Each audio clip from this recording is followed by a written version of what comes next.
قررت ابدا بالجورناليزم، وهو ان انا اكتب عن الافكار والاحداث اللي انا مريت بيها الفتره اللي فاتت دي كلها، بلس ان انا اكتب اهدافي وافكاري للفتره اللي جايه.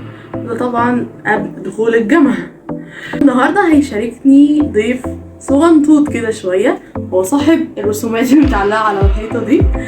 هاي، أنا بس صاحبة الرسومات اللي هناك.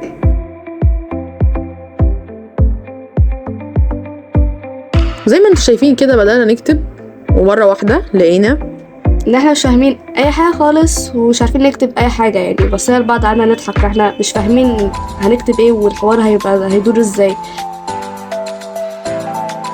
بس حابين إن إحنا نسرش عشان نفهم يعني.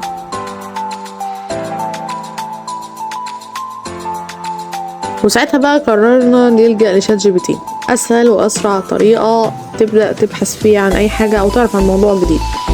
بدأنا بقى نكتب ونشوف أنهي صيغة نكتبها له عشان يقدر يفهمنا صح.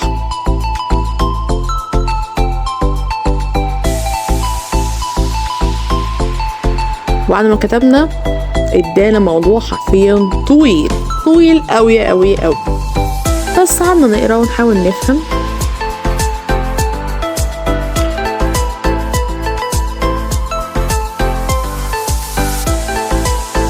وفي الآخر قررنا نبدأ. وأول حاجة بدأنا نعملها هي ريديكوريشن للأوضة، وحطينا بعض اللمسات كده. أول حاجة حطينا كاسات عشان بتفكرنا بالإنجازات اللي احنا عملناها، عشان كل ما نبص لها نكون مبسوطين حتى واحنا بنذاكر. وحطينا الطابلوهات دي على فكرة دي من MK ستور. وطبعا ملاحظين رسوماتي اللي هي مخليه الأوضة كده ايه، روح جميلة كده، فاهمين؟ طبعا ما نقدرش نعيش من غير رسوماتها. أكيد طبعا، ده أنا الفنانة اللي في البيت يا بنتي.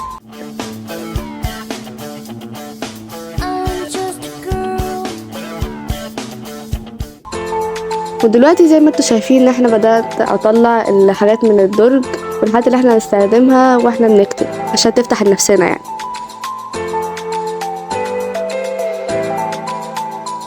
ومارست طبعا روح الفنانة، جهزت الشموع وشوية درينكس. ومع ضي الشموع بدأ الوحي يشتغل.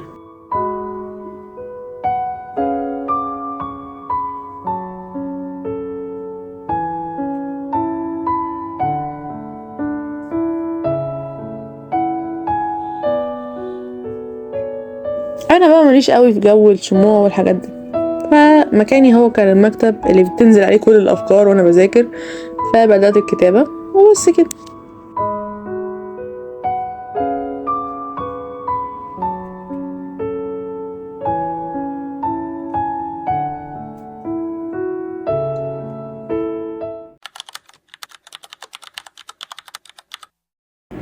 التجربة كانت تحفة، وبصراحة يعني مش هتكون آخر مرة أجربها، يعني أنا كل يوم هعملها وهخلي ليها وقت في اليوم، يعني كأنها زي الأكل والشرب وكل حاجة. ثانك يو.